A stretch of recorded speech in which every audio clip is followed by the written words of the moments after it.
Você e eu estamos estudando a série SOT.32, Refutação contra Reperder-se. Ela está no canal youtube.com/c/SSTTTEO, na playlist criada Soteriologia 2. Continuação de SOT 32F, refuto das alegações de reperdição, mas que na realidade se referem a versos que falam de não produzir frutos. Então vamos ver, a pergunta é, agora João 8,31. Isso aqui para mim fala da possibilidade da pessoa perder a salvação. Resposta, bem, vamos ler. Dizia, pois, Jesus aos judeus, tendo crido nele: se vós permanecerdes na minha palavra, então verdadeiramente discípulos meus sois. Ó, meu objetor, toma as explicações da primeira passagem, da parte primeira desse capítulo, e as adapte para essa passagem de agora, ok? Em resumo, não é certo que essa passagem foi dirigida exatamente a crentes de igreja de gentios convertidos como a minha e a sua igreja. Igrejas de gentios convertidos nessa dispensação das igrejas. Não é certo.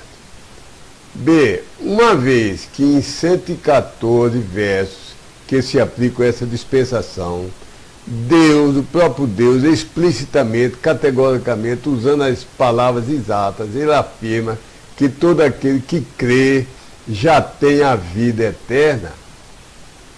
Então, ele não é doido nem mentiroso que se contradiz, nem é fraco que fracassa, para, em verso nenhum, dirigido a essa dispensação, ele dizer o contrário que disse antes, se desmentir.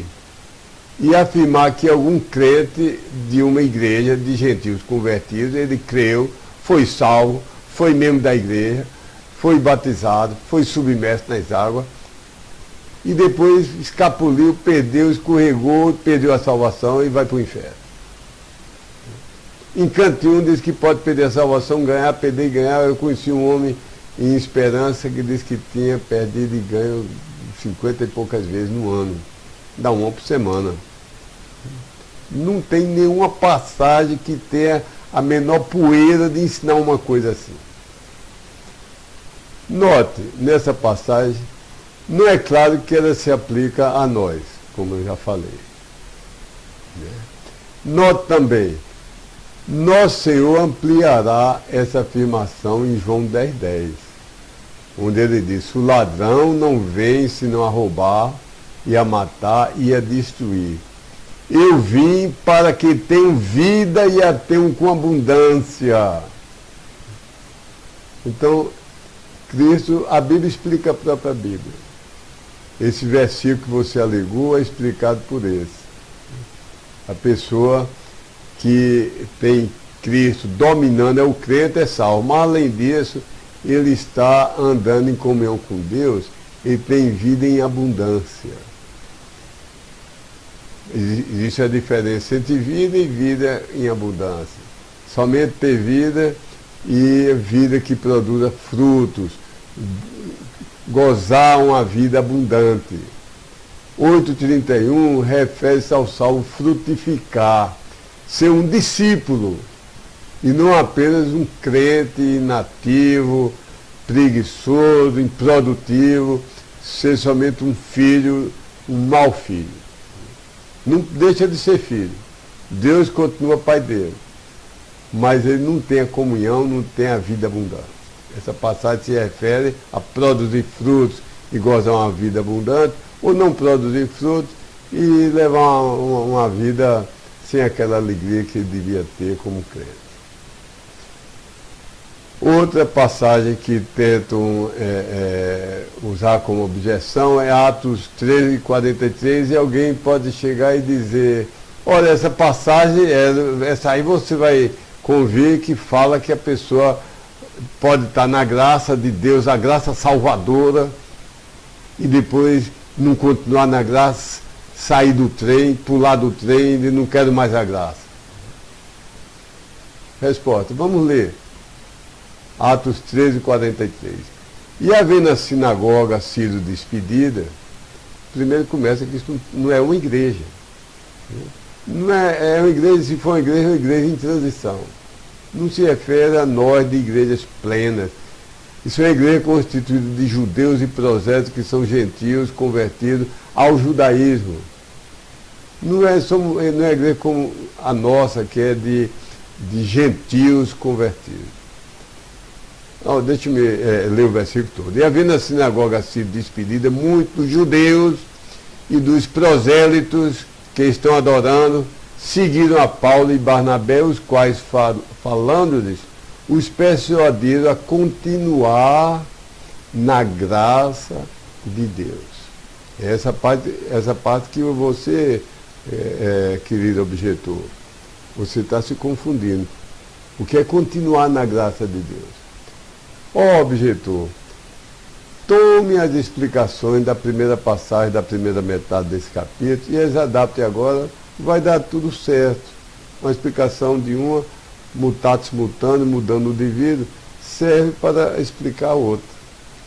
Em resumo, não é certo que essa passagem de agora foi precisamente dirigida a crente de igreja de gentil convertido nessa dispensação. E B, uma vez que 114 versos que nós já vimos que se aplicam a essa dispensação, nesses 114 versos, Deus explicitamente, usando as palavras exatas, afirma para que todo aquele que crê já tem agora a vida eterna. Então ele não é doido, nem louco, nem mentiroso, nem se contradiz, não é um farsante, não é um fake news, nem também um fraco que promete, quer cumprir, mas não tem força, é impotente e não consegue cumprir. Ele não é doido, nem mentiroso, nem se contradiz, para que, no outro verso, dirigido a essa dispensação, explicitamente ele afirma o contrário do que ele tinha dito antes. E afirma que algum crente da igreja de gentil convertido creu, portanto foi salvo eternamente, mas eternamente não significa eternamente, e foi provisoriamente a salvação, e ele voltou a se perder. Não tem nenhum versículo que diga isso. Nós também, não é claro, olha aí, vou soltar isso aqui, já falei, ia repetir, não precisa. A graça de Deus é comunhão com Ele, comunhão consigo, comunhão com Ele. É usabilidade para serviço. Nem sempre graça é a graça salvadora. Graça é um favor imerecido. O homem adora aqui imagens, segue Padre Cícero, faz romaria para Santo Antônio, não sei de onde, viu? Sobe as escadas aqui de Nossa Senhora da Penha aqui, de joelho. Aí tem um ano que não vem chuva, viu? Aí os crentes oram, vem chuva sobre todos. É uma graça, um favor de Deus imerecido, que nós não merecemos. O ar que você respira, o oxigênio que você respira, o seu dia de vida, é uma graça. Não é a graça salvadora.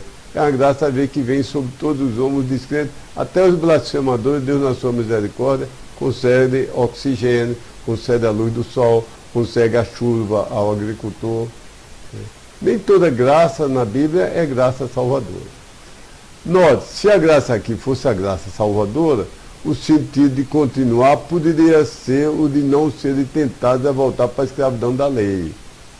Então, se fosse graça salvadora, você pode interpretar isso aqui como dizendo, continue na graça, não volte para a escravidão da lei. Mas não é dito nem implicado graça salvadora, nem implicado que um salvo nessa dispensação das assembleias locais de gentil convertido pode arrebatar a si mesmo para fora das mãos da graça salvadora de Deus. Porque isso criaria uma contradição, é Deus contradizendo a si mesmo. É um doido brigando, um doido dando murro nele mesmo, dizendo, eu vou lhe matar. o que você fizer eu desfaço. Deus não é doido. Então é melhor continuar a entender, continuar por crescer na graça. Paulo está dizendo, cresço na graça de sempre progredir em aprender, amar e servir a Deus. E isso se ele casa bem, ele se adequa, é harmônico com 2 Coríntios 6:1, 8:19 e 1 Pedro 1:13. Outra passagem dos objetores, Atos 14:22. E alguém dirá, mas aqui Paulo vai exortar para a pessoa permanecer na fé. Se ele exorta isso é porque é possível a pessoa não permanecer e cair fora, pular fora do trem da fé. Se pular fora do trem da fé, não chega no destino do céu, vai para o inferno. Você tem que ter muito cuidado. Você diz que creu, está no trem da fé, mas você pode ser que pule da fé e caia no inferno. Vamos ver o que a Bíblia diz. A Bíblia não está dizendo nada disso. O versículo diz, firmando ainda mais as almas dos discípulos, exortando-os a permanecerem em a fé. Presta atenção, o artigo definido a. Existe o artigo indefinido, que é uma, e o artigo definido a. Então, permanecerem em a fé, pois é necessário que seja através de muitas aflições entrarmos nós para o reinado de Deus. Ó objetor, toma as explicações que a gente viu na primeira passagem, na primeira parte desse capítulo, que você pode adaptar, você vai encontrar uma explicação para esse versículo agora, ok? Mas vou repetir em resumo. Primeiro, não é certo que essa passagem foi dirigida a crentes das igrejas de gentios convertidos. Segundo, Deus deu 114 versículos que se aplicam a essa dispensação, e Deus explicitamente, usando as palavras exatas, afirma que todo aquele que crê já tem agora, tem definitivamente, tem para sempre a vida eterna. Então, como eu disse, ele não é um lunático, um louco, um mentiroso, um fake news, que se contradiz. Nem ele é um impotente, um fracote, que promete, quer cumprir e não cumpre. Para ele, uma vez prometeu uma coisa, e noutra vez, dirigido a essa dispensação, ele explicitamente afirmar que algum crente creu, foi salvo, foi submerso, foi membro de uma igreja, progrediu, deu frutos, depois escapuliu, perdeu a salvação e vai parar no inferno. Não tem isso. Depois, quando nós encontramos fé, significa pessoal. Fé pessoal. Fé do indivíduo. Fé de uma pessoa. Mas quando você tem o artigo definido a fé, quase sempre isso se refere ao conjunto de doutrinas ensinadas pelos profetas e apóstolos, compondo a Bíblia tradicional. Em Judas, quando ele diz que ia escrever sobre a salvação comum, mas exortou a permanecer na fé. Essa exortação é para continuar com a doutrina perfeita, a doutrina original, a doutrina dada e completada e fechada e encerrada na Bíblia. Quando o apóstolo João terminou de escrever e levantou a caneta da última palavra, do último livro da Bíblia, Apocalipse, e fechou e a Bíblia está encerrada a doutrina. Não pode surgir um espírito no centro espírita, um pastor, uma pessoa que vive pelas emoções e dizer que teve uma revelação e ensinar uma coisa adicional, principalmente uma coisa contraditória. A fé, a doutrina está completa e a exortação é permanecer na doutrina completa, que é a doutrina bíblica, a doutrina dada por Deus. Note, já falei, né, que é o corpo da verdade dado por Deus. Isso combina com Colossenses 2,7, Tito 1,13, Judas 1,3. E há quem acha que também combina com Romanos 1,5, 1 Coríntios 16,13, 2 Coríntios 13,5 e Colossenses 1,23. Note que permanecerem em a fé, se tivesse sido escrito e se aplicasse ao salvo da dispensação da Assembleia, se referiria ao salvo frutificar, testemunhar, ter maturidade cristã. Então, mas não se refere, essa passagem não foi escrita para as igrejas. Se tivesse sido escrito para as igrejas, se referiria à frutificação. Mas na realidade se refere aqui essa passagem ao corpo total, à soma total das doutrinas da Bíblia. Mais outra passagem, Tiago 1,26, e alguém poderá dizer: olha, aí a Bíblia está dizendo que tem gente que tem uma fé inútil, que não serve para nada. Tem um tipo de fé que não salva, que leva para o inferno. Vamos ver o que é que diz. Tiago 1,26. Se algum varão supõe exteriorizador de adoração ser entre vós, que a palavra religião é exteriorizar uma adoração que pode ser verdadeira ou falsa. Nós pregamos o Evangelho, não religião. Religião não salva. O que salva é a fé. Nós pregamos que a pessoa creia em Cristo. Nós não pregamos religião.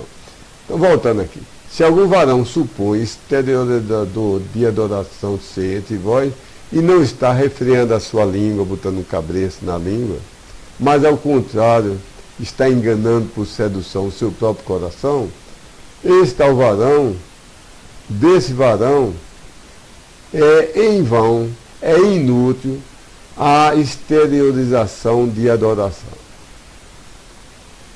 Então, ó amigo objetor, querido objetor, toma as explicações que foram dadas na primeira parte desse capítulo e use para você mesmo achar a explicação desse agora.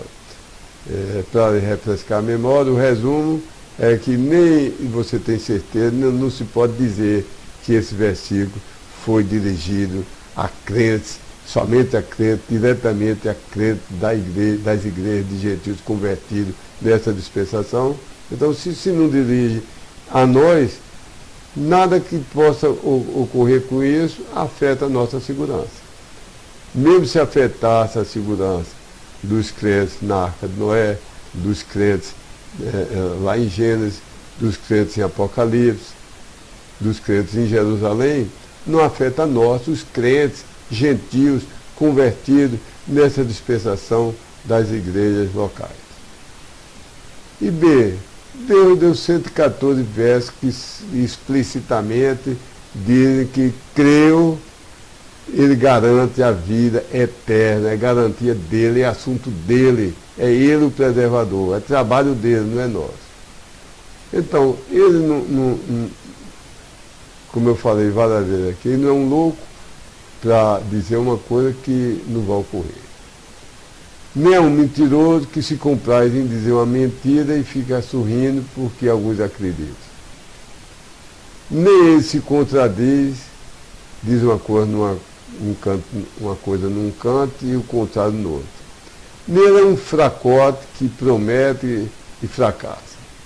E nem nada disso para, num verso dirigido a essa dispensação, explicitamente afirmar que algum crente creu, foi salvo, alguém pessoal, aliás, foi crente, isso é, creu, foi salvo, foi batizado, submerso nas águas, foi salvo eternamente, incondicionalmente, imperecivelmente, mas voltou a se perder.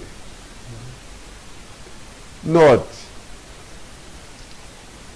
se tivesse sido escrito e se aplicasse ao salvo da dispensação da Assembleia, somente se tem certeza de que a passagem está ensinando que não é de nenhum valor prático, não é de nenhum valor nem para o crescimento da pessoa, nem para a obra de Deus.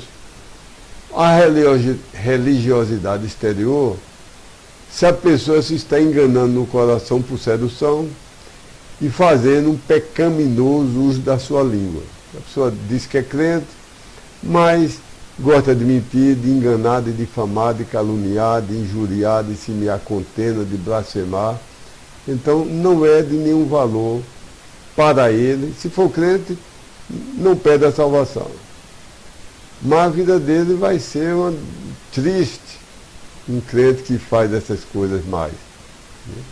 E ele vai ter uma vida infeliz aqui na Terra. Porque a passagem, isso é certo que está dizendo isso, que quem faz essas coisas, a religiosidade, a esterilização de adoração dele, é de nenhum valor, de nenhuma serventia do ângulo da Terra. Outra passagem, 2 Pedro 1, de 9 a 11. E alguém pode dizer, essa passagem vai lhe pegar ela, porque vai falar que a pessoa pode ter sido chamado, eleito, predestinado e cair de tudo isso. Vamos ler a passagem e deixar a Bíblia falar e tomar as palavras de Deus pelo significado que as palavras têm literalmente.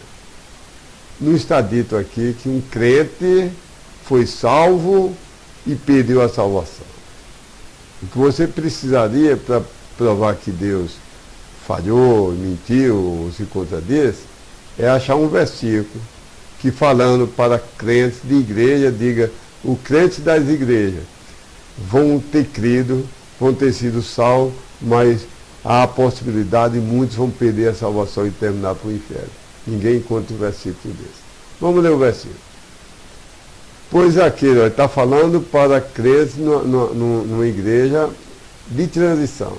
Às vezes está falando para crente verdadeiro, às vezes está falando para crente quase, aliás, às vezes está falando para crente verdadeiro, às vezes para quase crente, está no limiar quase crendo, mas não creu ainda, e às vezes está falando para judeus somente. Pois aquele em quem estão presentes essas coisas, cego é, não vendo longe, com esquecimento, havendo-se esquecido da purificação dos seus antigos pecados. Em razão disso, verso 10, cada vez muito mais, ó irmãos, sede diligentes.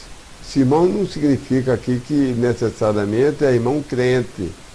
Pode ser irmão da mesma raça, judeu, porque ele está escrevendo para judeus, né?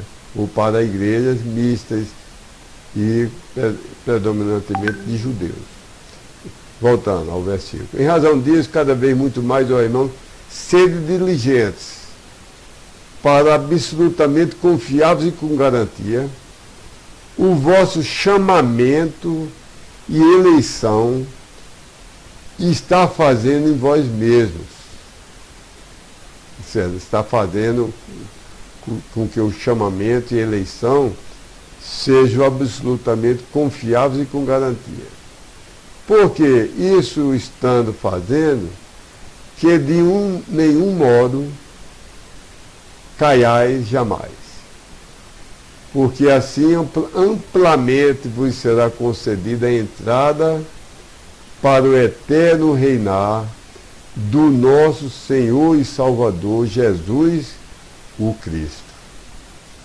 Ó objetor, toma as explicações que a gente viu na primeira metade, a primeira passagem que nós vimos lá, e adapte as explicações que vão dar certo, vão explicar completamente essa passagem de agora. Mas para seu benefício, vou relembrar. Primeiro, não é certo que essa passagem foi dirigida a crentes de igrejas de gentios convertidos nessa dispensação. Então, se não é certo que se aplica a nós, não se aplica a nós. Segundo, Deus deu 114 versículos que se aplicam a essa dispensação E nele Deus explicitamente afirmou, de forma que não há dúvida, que todo aquele ser humano, toda aquela pessoa que crê, no momento que creu, já tem agora a vida eterna. Ele não chamou de vida condicional, nem de vida temporária. Vamos respeitar as palavras usadas por Deus. Vida eterna, o que é eterno é que não tem fim, que sempre dura, que não tem interrupção, que não pode falhar. Só Deus, que é o Pai da eternidade, Ele pode dar a vida eterna. E quando Ele dá, Ele que é onisciente e vê a eternidade toda, o que é eterno não pode ser perdido. Se alguém dissesse, aqui está uma pedra que não tem que destruir, é porque não tem que destruir mesmo. Então, como nós vimos que ele não sofre das faculdades mentais, não diz uma coisa que é mentira, ele não se contraduz, ele não brinca de aqui dizer uma coisa, ali dizer exatamente o oposto, 180 graus. Ele não é um fracote que quer garantir a salvação, mas aparece pessoas, ou a própria pessoa, ou demônios que tem mais força do que ele, e torce o braço dele e tira a salvação. Nada disso. Então, o que você está falando não tem sentido. Nota, está fazendo em vós mesmo é a voz média. Nós temos a voz ativa, onde o sujeito age, a voz passiva, onde ele recebe a ação, tem uma voz reflexiva e tem a voz média, onde o agente está agindo em seu próprio benefício, em seu próprio interesse. Então essa frase, está fazendo em vós mesmos, é isso, é o crente fazendo, agindo em benefício, no interesse dele mesmo. Para quê? Para que objetivo? Para em seu espírito estar discernindo e gozando dos seus garantidos chamamento e eleição. Eu creio no chamamento e creio na eleição porque está dito na Bíblia. Mas eu creio que a ordem, como diz a Bíblia, é primeiro o pré-conhecimento. Deus, na sua onisciência, antes da criação do universo, ele sabia quem ia responder, aceitar a oferta dele e crer no seu filho, e a ele ele elegeu, e a esse ele predestinou, preparou o lote na cidade eterna, a Jerusalém celestial, já preparou antes da pessoa existir. Aliás, não preparou, porque Jesus disse, vou preparar o lugar, mas ele determinou que as pessoas que ele anteviu que iriam ser salvas, iriam crer, ele determinou que cada um ia ter o lote número tal, na rua número tal, da cidade eterna. Note, se a passagem tivesse sido escrita e se aplicasse a salvos dessa dispensação, ela ia se referir ao salvo, dá a si mesmo evidência de sua salvação, através do frutificar.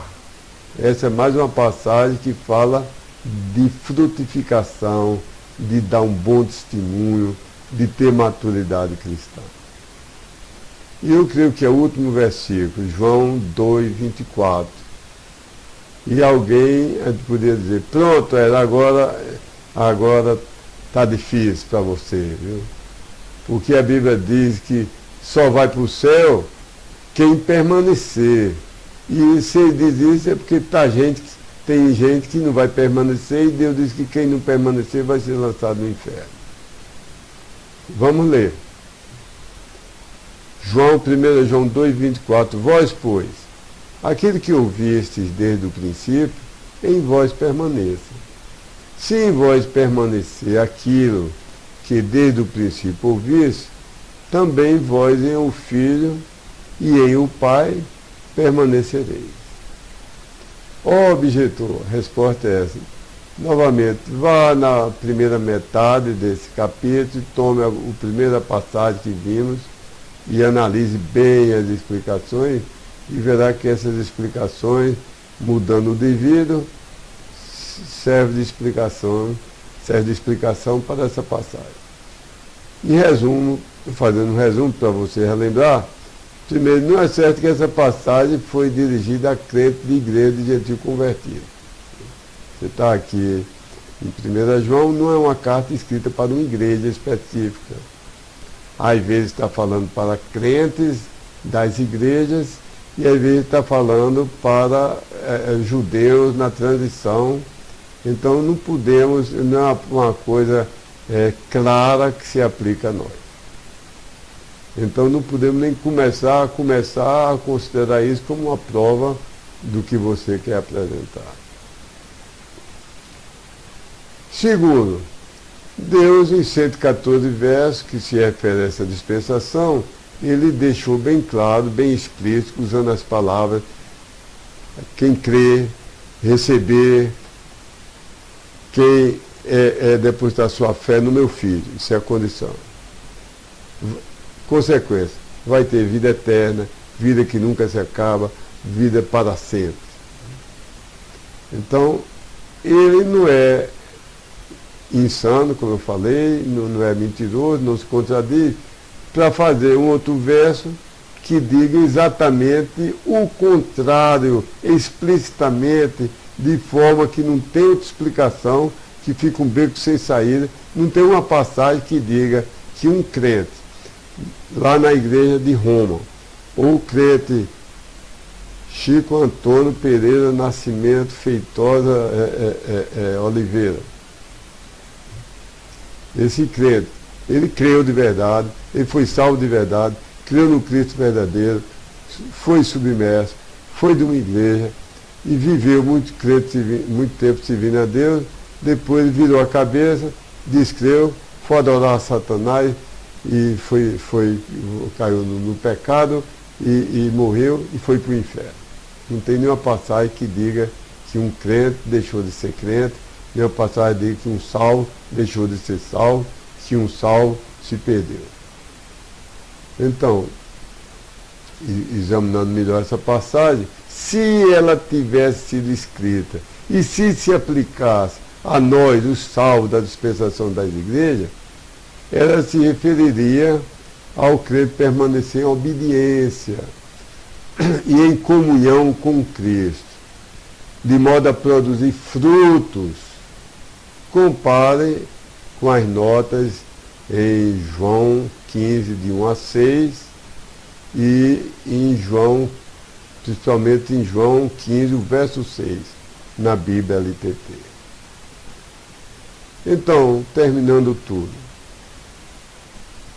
você que está assistindo, se você não crê nessas 114 passagens que garante salvação eterna, isso é eterno, é incapaz de ser perdida, é incapaz de mudar por qualquer situação, em qualquer tempo, em qualquer condição. Se você não crê, diz que Deus é mentiroso nessas passagens, você não quer se humilhar, se arrepender, pedir perdão a Deus por nunca ter crido nesses versos, não quer depositar sua fé em Cristo, eu creio, que coisa maravilhosa que Deus me deu, a salvação eterna, e Ele mesmo que garante, eu oro que você faça isso e seja salvo. Deus lhe abençoe para você fazer isso.